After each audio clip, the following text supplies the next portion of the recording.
Students, आज हम बात करेंगे मौर्य काल के बारे में। एवरीबडी, मौर्य काल से पहले हमने जैनिज्म बुद्धिज्म को कंप्लीट कर लिया है।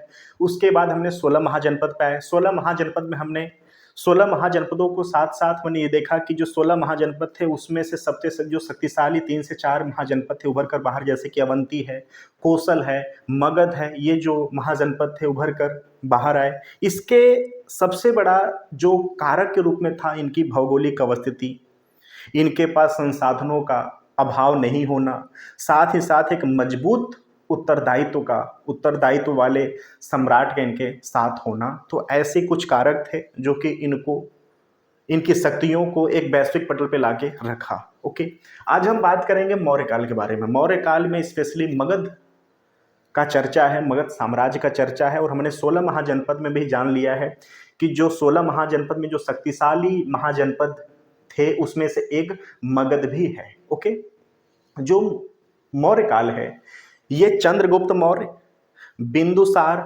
और सम्राट अशोक से जुड़ा हुआ पीरियड है।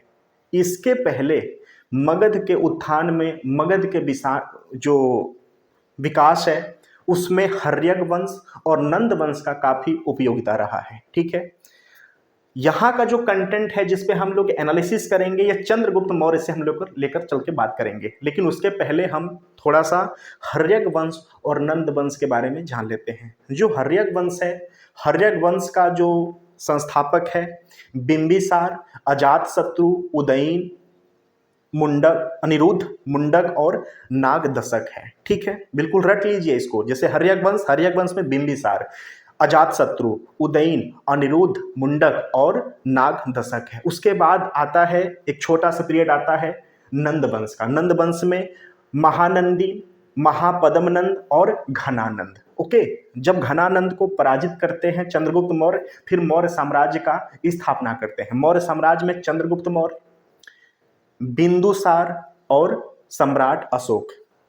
अब यहाँ पर बिंदुसार और बिंबिसार में कंफ्यूज नहीं होना है। जो बिंबिसार है वो हर्यक वंश का सम्राट है और जो बिंदुसार है वो मौर्य साम्राज्य का। जो बिंदुसार है, बिंदुसार में बहुत ज़्यादा जानने की कोशिश नहीं करेंगे क्योंकि एग्जाम में इनसे ज़्यादा क्वेश्चंस नहीं उठे हैं। ज़्यादातर चंद्रगुप्त मौर्य और अशोक। बिंदुसार के बारे में कहा जाता है कि एक महान सम्राट के पुत्र और एक महान सम्राट के पिता, इनको यही पहचान दी गई थी। क्यों? इनके जो पिता थे चंद्रगुप्त मौर्य, ओके, और इनके जो पुत्र थे सम्राट अशोक। तो इनका जो पीरियड था बहुत लिमिटेशन का पीरियड था, बहुत वैसा शक्तिशाली इनका जो पीरियड था वो खाली मतभेद तनाव में ऐसा गुजरा है। जो सबसे जो विश्वव्यापी जो पीरियड था वो चंद्रगुप्त मौर्य का है और सम्राट अशोक का है। क्लियर? चलिए स्टार्ट करते हैं, बात करते हैं कंटेंट पे। जहां पर हमें आएगा कि हमें कुछ और बात करना है, बताना चाहिए, वहां पे हम आपसे बात करेंगे। फिलहाल आते हैं कंटेंट पे, जो कि एग्जाम के ट्रेंड के हिसाब से यहाँ पे कंटेंट को इकट्ठा किया गया है। ठीक है, सो पंजाब एवं पड़ोसी जनजाति क्षेत्रों में सिकंदर के अभियान के बाद स्थापित अंतराल ने चंद्रगुप्त मौर्य को अवसर प्रदान किया। यहां बात किया जा रहा है मौर्य काल का। ठीक है, ये बात मौर्य काल की जा रही है। क्लियर? मौर्य काल से पहले जो मगध की भूमि है, बिहार की जो धरती है, वहां पर हर्यक वंश, फिर नंद वंश, उसके बाद आया है मौर्य वंश, मौर्य काल। जो हर्यक वंश है, बिंबिसार, अजातशत्रु, उदयन, अनिरुद्ध, मुंडक, नागदशक। जो नंद वंश है, नंद वंश में महानंदी, महापद्मनंद और घनानंद। उसके बाद आता है मौर्य काल का टाइमिंग। ये जो मौर्य साम्राज्य के बारे में, जो मौर्य के लोगों के बारे में जो स्रोत थे, कहाँ कहाँ से मिले हैं, याद रखना। एग्जाम में बिल्कुल गिन कर क्वेश्चन यहाँ से आते हैं। जो साहित्यिक स्रोत हैं, मेगस्थनीज की इंडिका, कौटिल्य का अर्थशास्त्र, विशाख दत्त की मुद्रा राक्षस, धर्मशास्त्र पुस्तकें, पुराणों और बौद्ध ग्रंथ जो कि जातक कहानियां, दीपवंश, महावंश और दिव्यावदान। पुरातात्विक स्रोत की बात करें तो आहत सिक्कों से मिला है स्रोत, उत्तरी काली पालिशदार युग जो मृदभांड होते हैं, और पाटलिपुत्र में चंद्रगुप्त मौर्य का लकड़ी का बना हुआ दरवाजा। अशोक के अभिलेख एवं शिलालेखों से इन स्रोतों के बारे में जानकारी इकट्ठा करी गई है।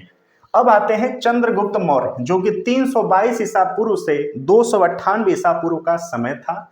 चंद्रगुप्त मौर्य ने धनानंद, धनानंद कौन, जो कि नंद वंश से जुड़ा हुआ है। नंद वंश में कौन कौन था, महानंदी, महापद्मनंद और घनानंद। घनानंद लास्ट शासक था जिसको कि चंद्रगुप्त मौर्य ने हराया और मौर्य साम्राज्य का स्थापना किया। तो घनानंद भी याद रखना कि नंद वंश से जुड़ा हुआ है, ठीक है। नंद के साथ युद्ध हुआ और उस पर विजय हासिल किया, साथ ही साथ देश को ग्रीक शासन से मुक्त करवाया।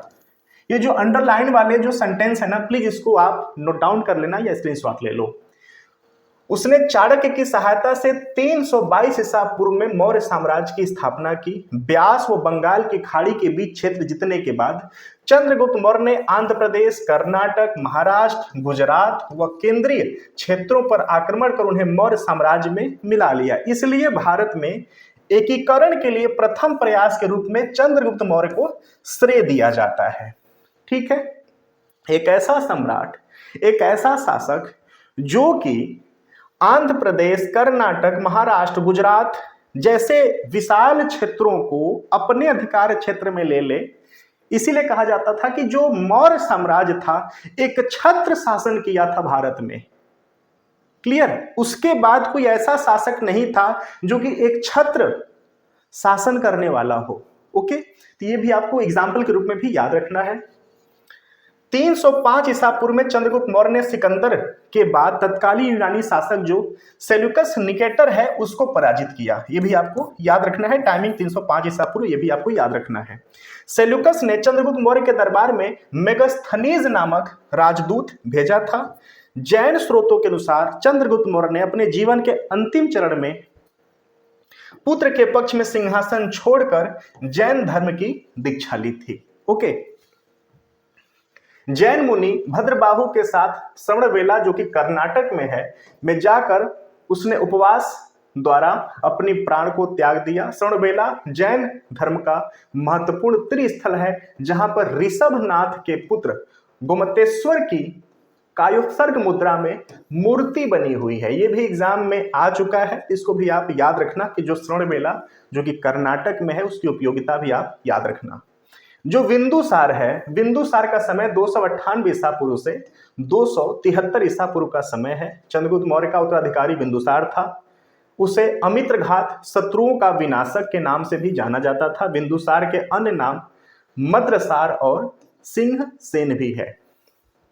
तो हो सकता है कि आपसे सिंहसेन करके इनका टाइम पीरियड पूछ ले, या ये भी पूछ सकता है कि सिंहसेन के एक छत्र शासक राज्य करने वाले बेटे का क्या नाम है, पुत्र का नाम क्या है। ऑप्शन में कई सारे आपको दे दे, उसमें से एक सम्राट अशोक भी रहे, तो सम्राट अशोक इनके पुत्र रहे हैं।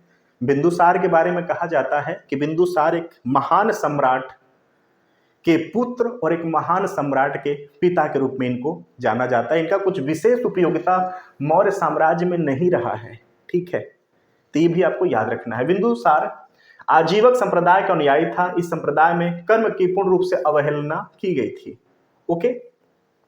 बिंदुसार ने एंटियोकस से मदिरा, सूखा अंजीर, दार्शनिक भोजने की मांग की थी। इसमें मदिरा और सूखे अंजीर को भेजे, लेकिन दार्शनिक नहीं भेजा। तिब्बत के बौद्ध सन्यासी तारानाथ ने बिंदुसार को 2 महासागरों के बीच का भूमि को जीतने वाला कहा तथा प्रायद्वीपीय भारत दिव्यावदान के अनुसार तक्षशिला में विद्रोह के बिंदुसार के पुत्र अशोक ने खत्म किया, जो कि उसके समय उज्जैन का वायसराय था। यह घटना याद रखना, जो तक्षशिला में मतभेद हुआ तक्षशिला के लोगों के द्वारा, इसका जो सबसे बड़ा पुत्र था ना, उससे हुआ था, जिसको कि सम्राट अशोक ने दबाया अपनी प्रतिनिधित्व के अंतर्गत।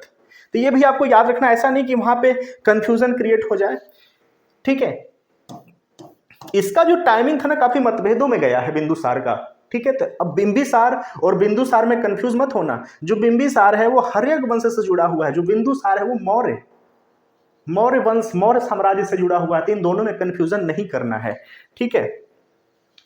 महान अशोक पे आते हैं। 273 ईसा पूर्व से 237 ईसा पूर्व का समय है महान अशोक का। अशोक का जो राज्याभिषेक है वो 269 ईसा पूर्व में हुआ था। अपने राज्याभिषेक के 8 वर्षों के बाद अशोक ने 261 ईसा पूर्व में कलिंग युद्ध किया। जो कलिंग युद्ध है आज के उड़ीसा में स्थित है, ये भी याद रखना। कलिंग युद्ध में लाखों लोग मारे गए थे।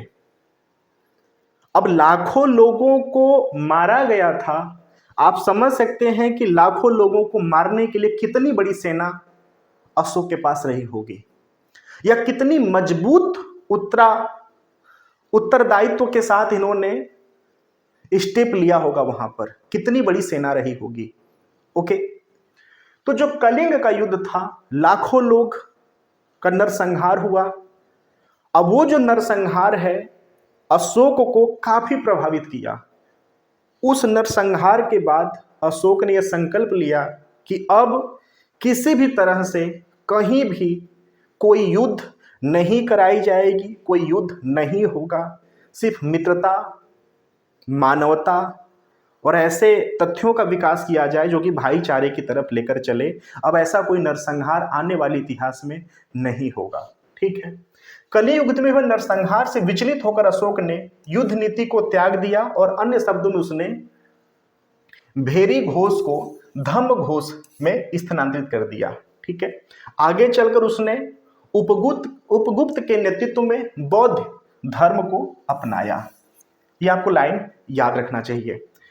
मोगली पुत्र तिस ने 250 ईसा पूर्व में पाटलिपुत्र में होने वाली तीसरी बौद्ध परिषद की अध्यक्षता की। हमने जब जैनिज्म और बौद्धिज्म की बात किया था तो वहां पर ये वाले लाइन को भी हमने कवर किया था, तो ये भी आप याद रखना कि जैनिज्म बौद्धिज्म काफी इंपॉर्टेंट है, जो कि मौर्य वंश से जुड़ा हुआ टॉपिक है। तो दोनों को कोरिलेट करके आपको कॉम्प्रिहेंसिव तरीके से कंटेंट को तैयार करना है। इसने बौद्ध धर्म के प्रसार में श्रीलंका, दक्षिण भारतीय राज्यों, वर्मा, मध्य एशिया इत्यादि जगह पर अभियान भेजे। उसने यूनानी में शांति दूत भेजा। अशोक के शासनकाल में सुदूर दक्षिण के क्षेत्र छोड़कर लगभग सभी उपमहाद्वीप एक छत्र शासन के अंतर्गत आता था। उत्तरापथ, तक्षशिला, अवंती राष्ट्र, उज्जैन, प्राची, पाटलिपुत्र, कलिंग, तोसली और दक्षिणापथ सुवर्णगिरी महत्वपूर्ण प्रांत थे। ओके, 5 सीमंत यूनानी राजा के यहां अशोक ने दूत भेजे। एंटियोकस द्वितीय सीरिया, टालमी मिस्र, एंटियोगस सेमिडोसनिया, मेगस सीरीन, सेलेक्जेंडर एरियस। ये मिलान करने के लिए यहां से टॉपिक आता है, तो इसको याद रखना कि मिलान के लिए यहां पर आता है। यहां पर ABC करके दे देगा, 1 2 3 कर देगा और बोलेगा कि सही मिलान करिए, या अशुद्ध मिलान करके उसमें से सारे सही रहेंगे, अशुद्ध मिलान कौन सा है। ठीक है, मौर्यकालीन अर्थव्यवस्था पर आते हैं। राज्य की अर्थव्यवस्था कृषि, पशुपालन, वाणिज्य पर आधारित थी, जिसमें कि सम्मिलित रूप से वार्ता कहा जाता था और भूमि कर 1/6 राज्य की आय का प्रमुख स्रोत था। यहां से भी क्वेश्चंस आ चुका है स्टेट पीसीएस में, तो आपको यह भी याद रखना है। ठीक है, कि भूमि कर 1/6 जो कि राज्य की आय का प्रमुख स्रोत था, और साथ ही साथ ये जो वार्ता राज्य की अर्थव्यवस्था कृषि, पशुपालन, वाणिज्य पर आधारित थी, जिससे कि सम्मिलित रूप से वार्ता कहा जाता था। तो ये वार्ता और 1/6 जो भूमि कर था उसको जो दिया जाता था, ये 2 आपको याद रखने हैं। लोहे के उपकरणों एवं कृषि के विस्तार के कारण मौर्यकालीन अर्थव्यवस्था में वृद्धि हुई। देखिए, जो मौर्यकालीन अर्थव्यवस्था में सबसे ज्यादा जो विकास और उसको एक वैश्विक पटल पर लाकर रखने की बात थी, उसमें सबसे ज्यादा जो उपयोगिता की जो कंटेंट था वह था लौह अयस्क, जो कि छोटा नागपुर, आज के जो झारखंड वाला जो भौगोलिक अवस्थिति है, उस समय के मगध साम्राज्य के अंतर्गत आता था। ठीक, तो कृषि के रूप से काफी मजबूत था मगध। साथ ही साथ यहाँ पे जो लौह अयस्क खनिज थे इसके लिए मजबूत था, और इसकी जो मृदा थी ये जलोढ़ मृदा का क्षेत्र था, जहां पर उपज कृषि की बहुत अच्छी होती थी। ये कारण था कि मगध साम्राज्य काफी उभर कर सामने आया। देखिए, आपने इतिहास में एक बात माइंड किया होगा कि हर वो राजा राजनैतिक विकास अपना तभी कर पाया है जब उसकी आर्थिक विकास बहुत भली भांति एक अच्छे स्पीड में चल रही हो। आज के अगर उदाहरण में बात करें तो आप राजनैतिक संलिप्तता, राजनैतिक विकास, राजनैतिक लोकप्रियता तभी कमा सकते हैं जब आपके पास आर्थिक विकास का कोई रिसोर्स हो, आर्थिक रूप से आप मजबूत होते हैं, तभी आप राजनैतिक विकास अपना कर पाते हैं, अपने क्षेत्र का कर पाते हैं, अपने लोगों का कर पाते हैं। ये भी याद रखना। 16 महाजनपद पढ़ते समय हमें बात बहुत अच्छे से बोध होता है कि हर वो महाजनपद तभी राजनैतिक विकास अपना कर पाया जब वहां पर आर्थिक विकास बहुत अच्छे से हो पाए थे, वहां पर आर्थिक विकास के कारक बहुत अच्छे से उपस्थित थे, जिसको पाकर वो अपने पहचान को वैश्विक पहचान के रूप में उभार कर बाहर लाए। क्लियर? चलिए आते हैं टॉपिक पे। कौटिल्य के अर्थशास्त्र एवं जैन धर्म से संबंधित पुस्तकों में अकाल का भी उल्लेख मिलता है। सोहगौरा ताम्रलेख और महास्थान जो कि बोगरा बांग्लादेश अभिलेख में अकाल के दौरान अपनाए जाने वाले उपायों का उल्लेख किया गया है। याद रखना, ये बोगरा बांग्लादेश वाला याद रखना, अभिलेख से जुड़ा हुआ इसका रिलेशन है, तो याद रखना है। शहरों में बिक्री के लिए लाई जाने वाली वस्तुओं पर शुल्क लगाया जाता था।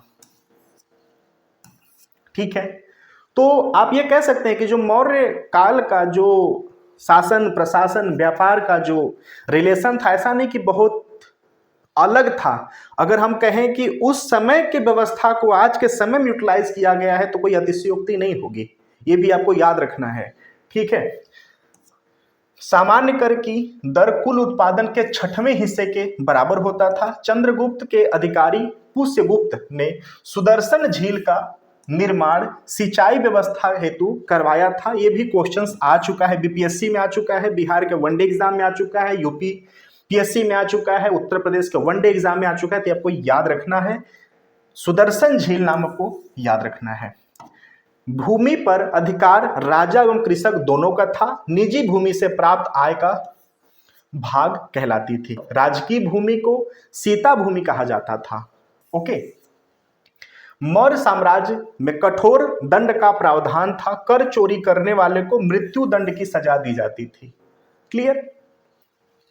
चलिए आगे चलते हैं। लेन देन के लिए प्रमुख रूप से चांदी के आहत सिक्कों का प्रयोग किया जाता था। मुद्रा का उपयोग न केवल व्यापार बल्कि सरकार द्वारा अपने अधिकारियों को नगद भुगतान देने के रूप में भी किया जाता था। वेतन एक वर्ष में 48,000 पर्ण से लेकर 60 पर्ण तक होता था। कार्य के लिए रखे गए श्रमिकों का कर्मगार कहा जाता था। खनन, वन, नमक, शराब की बिक्री, हथियारों का निर्माण इत्यादि पर राज्य का एकाधिकार होता था। आज के समय में भी तो ऐसा है ना कि जब हम समवर्ती सूची, राज्य सूची को हम जब देखते हैं तो कुछ विषय होते हैं जो कि राज्यों के अंतर्गत होते हैं, कुछ होते हैं जो केंद्र के अंतर्गत होते हैं। ठीक है, कुछ होते हैं कि दोनों के अंतर्गत होते हैं। ठीक, तो आप चीजों को थोड़ा सा कोरिलेशंस करके चलते रहना, देखते रहना। ओके, उपभाग 1/5 एवं 1/3 कृत्रिम सिंचाई कर, प्रणय कर, 1/3 और 1/4 आपातकालीन कर था। ओके, तो आपसे एग्जाम में ये भी पूछ सकता है कि मौर्य काल में, मौर्य समय में जो आपातकालीन कर था वो क्या था, तो याद रखना 1/3 से 1/4 आपातकालीन था। उपभाग 1/5 से 1/3 जो कि कृत्रिम सिंचाई के अंतर्गत आता था। काश्तकार को उपवास एवं भूमि स्वामी को क्षेत्रक कहा जाता था। ये भी आपको याद रखना है कि काश्तकार को उपवास एवं भूमि स्वामी को क्षेत्र कहा जाता था।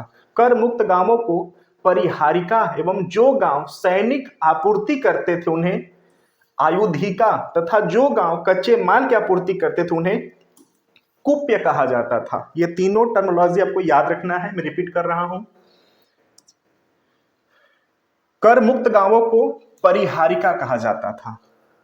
ठीक, जो गांव सैनिक आपूर्ति करते थे उन्हें आयुधिका कहा जाता था और जो गांव कच्चे माल की आपूर्ति करते थे उन्हें कुप्य कहा जाता था। मेगास्थनीज के अनुसार भारत में अकाल नहीं पड़ा था। ठीक, चलिए करों की बात करते हैं। वर्तनी सड़क कर को कहते हैं, तरदीय पुल कर को कहते हैं, सेतु फल फूल पर कर कहते हैं, पकोद सनिधराधे सड़क कर गंदगी फैलाने पर कर जो लगता था, विष्टि बेगार कर, हिरण्य नगर कर होता था। व्यापार पे आते हैं। व्यापार जल एवं थल मार्ग दोनों से होते थे। पश्चिम भारत में भृगुकच्छ, सोपारा एवं पूर्वी भारत में ताम्रलिप्ति प्रमुख बंदरगाह थे। तो ये भी आपको याद रखना है, प्लीज मेमोरी में बनाकर रखना, स्क्रीनशॉट ले लेना। अगर एक बार दो बार ना हो तो इसको ना छोटा सा एक स्टिकर बनाना, वहां पे लिख लेना, ताकि आपको एक से दो बार में मैटर याद आ जाए। आते हैं प्रथम मार्ग पे। उत्तरापथ से तक्षशिला होते हुए ताम्रलिप्ति जाने वाला मार्ग प्रथम मार्ग था। द्वितीय मार्ग यह पश्चिम में पाटन से पूर्व में कौशाम्बी के समीप उत्तरापथ से मिलता था। जो तीसरा मार्ग था दक्षिण में प्रतिष्ठान से उत्तर में श्रावस्ती तक, और चौथा मार्ग भृगुकच्छ से उज्जैन होते हुए मथुरा तक। ठीक है, एग्जाम में आपका मार्ग दे देगा कि मौर्य काल समय में जो प्रसिद्ध प्रचलित जो मार्ग थे, जैसे द्वितीय मार्ग है, तृतीय मार्ग या चौथा मार्ग है, तो भृगुकच्छ से उज्जैन होते हुए मथुरा तक जाता था ये। ठीक है, व्यापारी श्रेणियों में संगठित थे। उनका मुखिया श्रेष्ठी कहलाता था। श्रेणी न्यायालय का प्रधान महाश्रेष्ठी कहलाता था। स्थानीय वस्तुओं पर 4%, विदेशों से आयातित वस्तुओं पर 10% का बिक्री कर लगता था। ये भी आपको याद रखना है। ठीक है, चीनी पट, चीनी से आने वाले रेशम, पत्रों पेड़ के पत्तों या रेशों से बनाए गए वस्त्र को कहते थे। दुकुल श्वेत व चिकना वस्त्र कहलाता था। श्रौम एक प्रकार का रेशमी वस्त्र होता था। मौर्यकालीन सिक्के, मासक तांबे का सिक्का, काकड़ी तांबे का छोटा सिक्का, सुवर्ण निष्क पाद सोने का सिक्का, करसापड़ कप्यरूप पाद चांदी का सिक्का। सुपड़ मौर्य काल में चांदी का सिक्का था जिसका भार 3/4 तौल के बराबर होता था। क्लियर। मौर्यकालीन समाज पे आते हैं। समाज स्पष्ट रूप से 4 वर्गों में विभाजित था। समाज में दास भी होते थे। यहां से भी क्वेश्चन आ सकता है कि दास का जो नाम है या दास का जो चर्चा है क्या मौर्य काल में था? तो बिल्कुल था। सामान्यतः व्यवसाय के आधार पर समाज की विभिन्न जातियों एवं उपजातियों में विभाजित किया गया था। इस समय वर्ण संकर विवाह या अंतर जाति विवाह का उल्लेख मिलता है। ओके, जो कि अनुलोम एवं प्रतिलोम में विभाजित था। कौटिल्य ने दासों की 9 श्रेणियों का उल्लेख किया है, जबकि मेगास्थनीज ने इसे अनुपस्थित बताया है। ये 2 स्टेटमेंट याद रखना। कौटिल्य ने दासों को 9 श्रेणियों में विभक्त करके बताया कि दास थे। मेगास्थनीज ने इनको अनुपस्थिति की बात बताई कि वहां पे दास व्यवस्था उस समय नहीं था। मेगास्थनीज ने भारतीय समाज को 7 जातियों में विभक्त किया। जातक कहानियों के अनुसार इस समय अस्पृश्यता विद्यमान थी। जो अनटचबिलिटी है ना, याद रखना, हमने जब जैनिज्म बौद्धिज्म का टॉपिक किया वहां पे भी अनटचबिलिटी की बात आई है। जो 16 महाजनपद थे वहां पर भी बात आया है और यहाँ पर भी बात आया है। अगर आज के भारत के संविधान में कौन सा अनुच्छेद है जो अस्पृश्यता को खत्म करने की बात करता है, इस पर दंड की बात करता है जो इसके अनुयायी होते हैं, तो आर्टिकल 17 याद रखना। ठीक है। समाज में महिलाओं की स्थिति में गिरावट आई, विधवा पुनर्विवाह रोक लगा दी गई एवं इस समय वेश्याओं का भी उल्लेख मिलता है। वेश्याओं का रूपजीवा, याद रखना, वेश्याओं को रूपजीवा के नाम से जानते थे। इनके कार्यों को निरीक्षण गणिकाध्यक्ष करता था। वेश्याओं के संगठन के अध्यक्ष को बंधिक थोपक कहा जाता था। ये भी आप याद रखना। कौटिल्य ने 8 प्रकार के विवाह का उल्लेख किया है। स्त्रियों को विवाह विच्छेद की अनुमति थी। जिसे अर्थव्यवस्था में मोक्ष कहा जाता था। उन्हें पुनर्विवाह एवं नियोग का अनुमति था। अधिकांश शिल्पकार शूद्र थे, जिसके कारण उन्हें काफी कम मेहनताना प्राप्त होता था। वह बलात् श्रम का भी सामना करते थे। इस काल में दहेज प्रथा प्रारंभ हो गया था। मेगास्थनीज के अनुसार भारत में दास प्रथा नहीं था, जबकि कौटिल्य ने 9 प्रकार के दासों का वर्णन किया है। इसको प्लीज याद रखना, किसने हाँ कहा था, किसने ना कहा था, ये आपको पता होना चाहिए। अशोक का धर्म पे आते हैं। अशोक बौद्ध धर्म का अनुयायी था। अशोक बौद्ध धर्म का अनुयायी था, जबकि चंद्रगुप्त मौर्य जैनिज्म के घोतक थे। भी दोनों डिफरेंस आप याद रखना। लेकिन उसने धम्म के रूप में 4 सिद्धांतों का निरूपण किया, जिसे सहिष्णुता, अहिंसा, अक्षय आचरण एवं कल्याण को शामिल किया गया है। धम्म के प्रोत्साहन के लिए धम्म महामात्र नाम का एक नया अधिकारी नियुक्त किया गया था। अशोक ने अपनी बेटी संघमित्रा को श्रीलंका में महिलाओं के बीच बौद्ध धर्म का प्रचार करने के लिए भेजा। अशोक ने धम्म को केवल एक विश्वास के रूप में नहीं देखा जा सकता था, बल्कि यह सहिष्णुता पर आधारित व्यवस्था था। अशोक के अभिलेख एवं शिलालेख, यह मौर्यकालीन इतिहासों के महत्वपूर्ण स्रोत हैं। इसके आकार के आधार पर इनको निम्नलिखित श्रेणियों में विभाजित किया गया है। बृहद तथा लघु शिलालेख। जो शिलालेख नंबर 16 है वह बृहद शिलालेख है। लघु शिलालेख जो क्रमांक 2 है। बृहद और लघु स्तंभ लेख जो क्रम संख्या 17 और लघु स्तंभ क्रम संख्या 3। ये मेरठ, टोपरा, कौशाम्बी, सांची, सारनाथ, लौरिया, नंदनगढ़, लौरिया, सरराज, रामपुरवा, लुम्बिनी जो कि नेपाल में है, और गंगा घाटी के आसपास के स्थानों से प्राप्त किए गए हैं। भारत के राष्ट्रीय प्रतीक को अशोक के सारनाथ स्तंभ से लिया गया है, जो कि ये वाराणसी में उपस्थित है। अशोक के नाम का उल्लेख केवल लघु शिलालेख में मिलता है। ये प्लीज आप इंपॉर्टेंट है, इसको आप याद रखना। यह एक ऐसा राजा था जिसने शिलालेख के माध्यम से जनता से प्रत्यक्ष संवाद किया था। इसके शिलालेख प्रमुख रूप से प्राकृतिक भाषा ब्राह्मी लिपि में होते थे। यह क्वेश्चंस आ चुका है ऑलरेडी, ठीक है।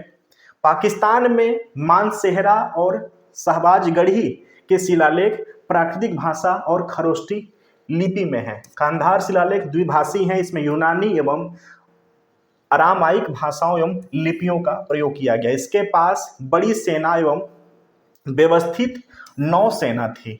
अशोक के 14 शिलालेख उनकी विषय वस्तु धर्म प्रचार भेजने का उल्लेख 2, 5 एवं 13वें शिलालेख में है। विदेशी राजाओं राज्य का उल्लेख 2, 5 व 13वें शिलालेख में है। दक्षिण राज्य संगम राज्यों का उल्लेख 2 और 13वें शिलालेख में है। 5वें शिलालेख में अशोक ने स्वयं अपने भाइयों के परिवार का उल्लेख किया है।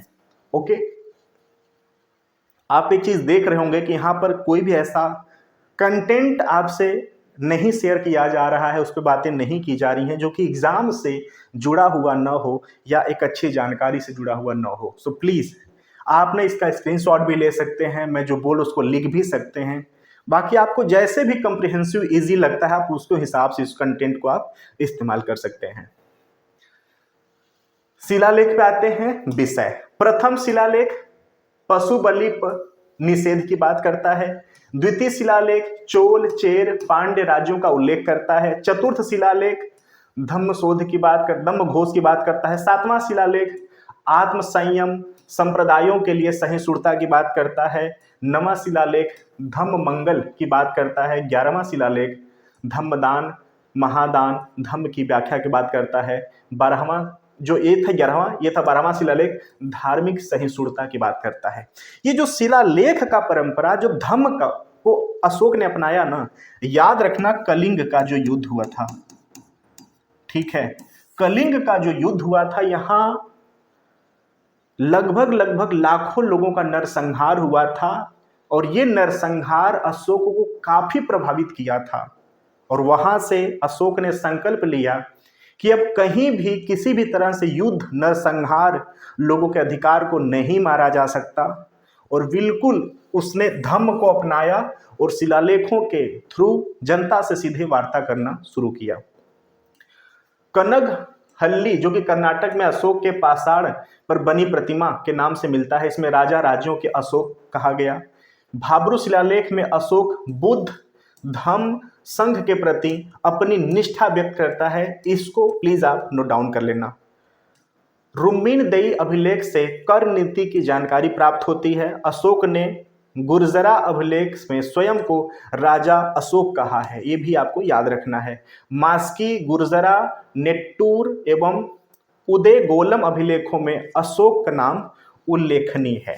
तो ये भी आप याद रखना कि अशोक के नाम का सबूत कहाँ से मिलता है। केंद्रीय प्रशासन पे आते हैं। मौर्य साम्राज्य प्रांतों में विभाजित था। चंद्रगुप्त मौर्य के समय 4 तथा अशोक के समय 5 प्रांत कलिंग विजय हो गए थे। प्रांतों को चक्र कहा जाता था। प्रांत और राजधानियां। उत्तरापथ जो कि पश्चिमोत्तर, इसका राजधानी तक्षशिला। दक्षिणापथ सुवर्णगिरी, अवंती, उज्जैन। मध्य प्रदेश जो कि प्राची पूर्वी प्रदेश था, पाटलिपुत्र। और कलिंग ये तूसली। मौर्य प्रशासन का विभाजन निम्न प्रकार था। पहले साम्राज्य था, उसके बाद प्रांत, फिर मंडल, फिर आहार विषय, फिर स्थानीय, फिर द्रोणमुख, फिर आर्वटिक, फिर संग्रहण और ग्राम था। तो मौर्य प्रशासन का जो सबसे निचला पोर्शन था वह ग्राम था, और सबसे जो शीर्ष पे था वह साम्राज्य था। ठीक है, जो ग्राम था उसके ऊपर संग्रहण था, और जो साम्राज्य है उसके नीचे प्रांत या चक्र थे। जिले को विषय आहार कहा जाता था। इसका प्रमुख विषयपति होता था, जिसे मेगास्थनीज ने एग्रोनोमोई कहा, जिसे कि युक्त राजुक या प्रादेशिक अधिकारी होते थे। प्रादेशिक संभागीय आयुक्त के समान होता था। रज्जुक आधुनिक जिलाधिकारी होते थे, क्योंकि वे न्यायिक कार्य भी करते थे। रज्जुक इंपॉर्टेंट है। आज के जो डिस्ट्रिक्ट मजिस्ट्रेट होते हैं उस समय के रज्जुक नाम से होते थे, तो इसको भी आपको याद रखना है। प्रशासनिक अधिकारियों का बढ़ते हुए पदोन्नति का जो व्यवस्था था, गोप, स्थानिक, युक्त, रज्जुक, प्रादेशिक, विषयपति, समाहर्ता, महामाल्य, प्रांतपति और राजा। सबसे शीर्ष जो पद था वह राजा का होता था। सबसे जो निचला पद था शासन प्रशासन में वह गोप का होता था। ठीक है, मेगास्थनीज नगर अधिकारी को एस्ट्रोनोमोई कहता है, जबकि एग्रोनोमोई नामक अधिकारी जिले में सड़क निर्माण का कार्य देखता था। मंत्री और प्रमुख जो मंत्री थे, मंत्री परिषद अध्यक्ष मंत्री परिषद का अध्यक्ष होता था। पुरोहित प्रमुख पुरोहित होता था। सेनापति सेना का प्रमुख। युवराज राजा का उत्तराधिकारी। समहर्ता राजस्व संग्राहक। शुल्काध्यक्ष चुंगी व शुल्क विभाग का अध्यक्ष होता था। न्याय व्यवस्था पर आते हैं। सम्राट सर्वोच्च एवं अंतिम न्यायाधीश था। 2 प्रकार की अदालतें थी, धर्मस्थी और कंटक शोधन। जो धर्मस्थी था दीवानी अदालत कहा जाता था, इसका प्रमुख व्यवहारिक होता था। जो कंटक शोधन था फौजदारी अदालत कहा जाता था, इसका प्रमुख प्रदेष्टा होता था। तो ये धर्मस्थी और कंटक शोधन याद रखना कि जो धर्मस्थी है यह दीवानी मामला देखता था। ठीक है, और ये जो कंटक शोधन था ये फौजदारी क्रिमिनल केसेस को ये देखते थे। ठीक है, जनपद के न्यायाधीश को रज्जुक कहा जाता था, जो कि आज के समय में डिस्ट्रिक्ट मजिस्ट्रेट का पदभार है। चोरी एवं लूट के मामलों को साहस कहा जाता था। इन्हें धर्मस्थलीय न्यायालयों में पेश किया जाता था। गुप्तचर व्यवस्था। गुप्तचर प्रमुख को महामात्य पर्षद कहते थे। गुप्तचर 2 प्रकार के होते थे, पहला संस्था, दूसरा संचारा जो संस्था था, एक ही स्थान पर रहकर कार्य करने वाला गुप्तचर। जो संचारा था वो भ्रमणशील गुप्तचर होता था। इन दोनों का डिफरेंस आपको याद रखना है, साथ ही नाम भी याद रखने हैं। विदेशों में नियुक्त होने वाले गुप्तचरों को उभय वेतन कहते थे। गुप्तचरों को गुढ़ पुरुष भी कहा जाता था। इसमें राजा की भूमिका प्रमुख होती थी और यह मंत्री परिषद से संबंधित था। युवराज, पुरोहित, सेनापति एवं अन्य उच्चतम अधिकारियों को तीर्थ या अध्यक्ष जो कि अधीक्षक कहा जाता था। ये 26 विभागों को प्रबंधित करते थे। प्रतिवेदन एवं गुढ़ पुरुष महत्वपूर्ण भूमिका निभाते थे। स्थानीय प्रशासन, मौर्यकालीन राज्य में स्थानीय एवं नगरीय प्रशासन मौजूद था। विस या अहर जिसको कि जिला कहते थे, प्रांत की इकाइयां थी। मेगास्थनीज ने नगर निगम के प्रशासन के लिए 5 सदस्यों वाली 6 समितियों का उल्लेख किया है। महत्वपूर्ण अधिकारी मौर्यकालीन प्रशासन में सीताध्यक्ष कृषि कार्य को देखता था। युक्ता अधीनस्थ राजस्व अधिकारी होता था। प्रादेशिक मुख्य राजस्व अधिकारी होता था। स्थानीय प्रशासन का प्रमुख यह प्रादेशिक के अंतर्गत कार्य करता था। रज्जुक राजस्व सेटलमेंट अधिकारी एवं न्यायिक अधिकारी होता था। समस्ताध्यक्ष बाजार का प्रमुख होता था। पौताध्यक्ष माप एवं तौल का अध्यक्ष होता था। नवाध्यक्ष जहाज रानी विभाग का अध्यक्ष होता था। शुल्काध्यक्ष चुंगी एवं शुल्क विभाग का अध्यक्ष होता था। ग्रामीण स्तर पर अधिकारी ग्रामीणी गांव का प्रमुख यह निर्वाचित होता था। आज के समय में इसको सरपंच ग्राम प्रधान भी कह सकते हैं। ग्राम वृक्ष विवादों के समाधान के लिए पंचायत स्तर पर वृद्धों का समूह होता था। गुजरात की गिरनार पहाड़ी में चंद्रगुप्त मौर्य के शासनकाल में सुदर्शन झील का निर्माण कराया गया था। ताम्रलिप्ति पूर्व में मिदनापुर के तामलुक, पश्चिम बंगाल और पश्चिम में भरूच यानी भृगुकच्छ, वैरीगजा गुजरात को 2 महत्वपूर्ण बंदरगाह थे। काफी बड़ी सेना एवं नौसेना थी जिसमें चारों वर्णों को शामिल होने की अनुमति थी। राजा, मित्र, दुर्ग, अमात्य, जनपद, कोष, सेना को कौटिल्य द्वारा राज्य के सप्तांग सिद्धांत में प्रतिपादित किया गया है। ये भी आप प्लीज इसको स्टार टाइप में नोट कर लेना, ऐसे क्वेश्चन कंफ्यूज करने के लिए आ जाते हैं। मौर्य काल के अधिकारियों उनकी स्थिति, प्रशस्ति कारागार प्रमुख होता था।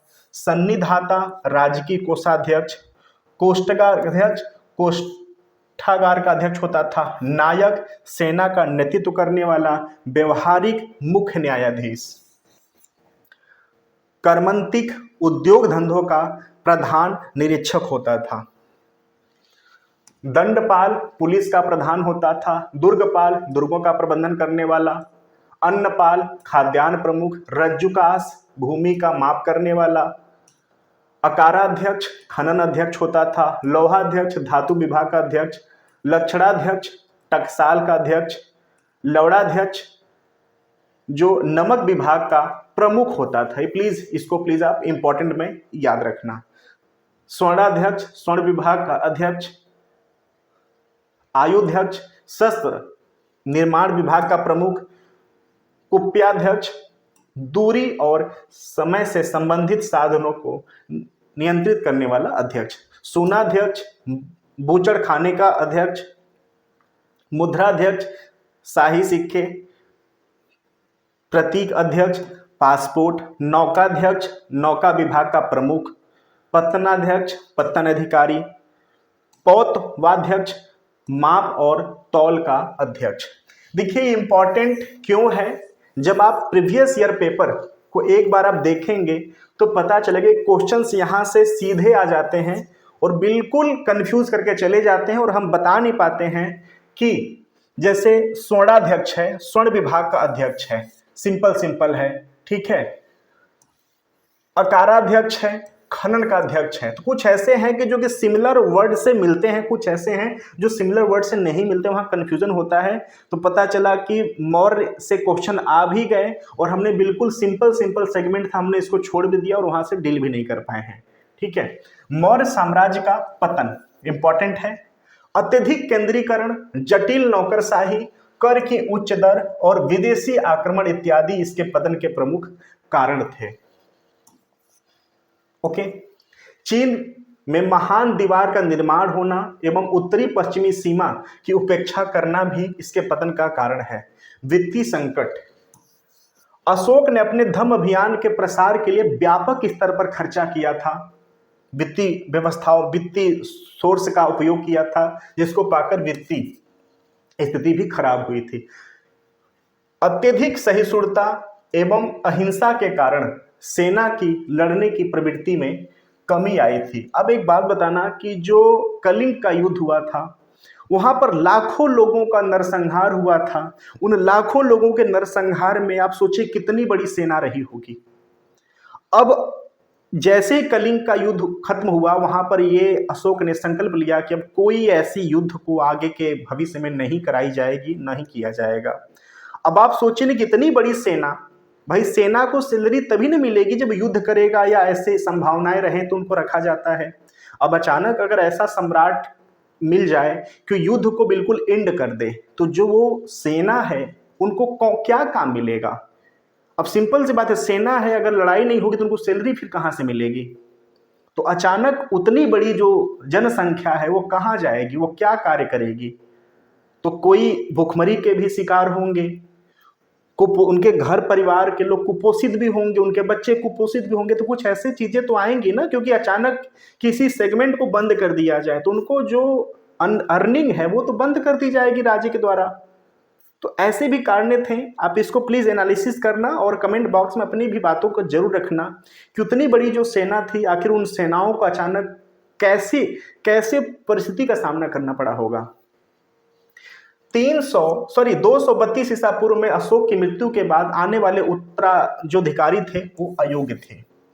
जब हम मुगल साम्राज्य के बारे में पढ़ रहे थे तो वहां पे जैसे ही औरंगजेब की मृत्यु होती है तुरंत मुगल जो साम्राज्य वो पतन की तरफ चला गया, क्योंकि उसके लिए सुयोग्य उत्तराधिकारी मिला ही नहीं कोई फिर।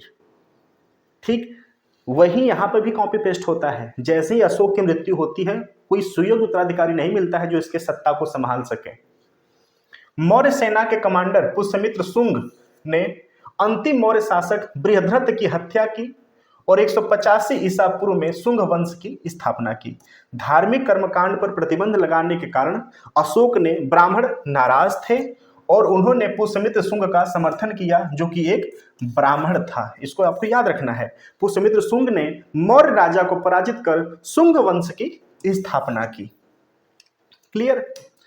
सो एवरीबॉडी, टोटल हमने इतने सेगमेंट के बारे में एनालिसिस किया। देखिए इतिहास है, बहुत सारी गलतियां हो जाती हैं पढ़ने में भी, बताने में भी।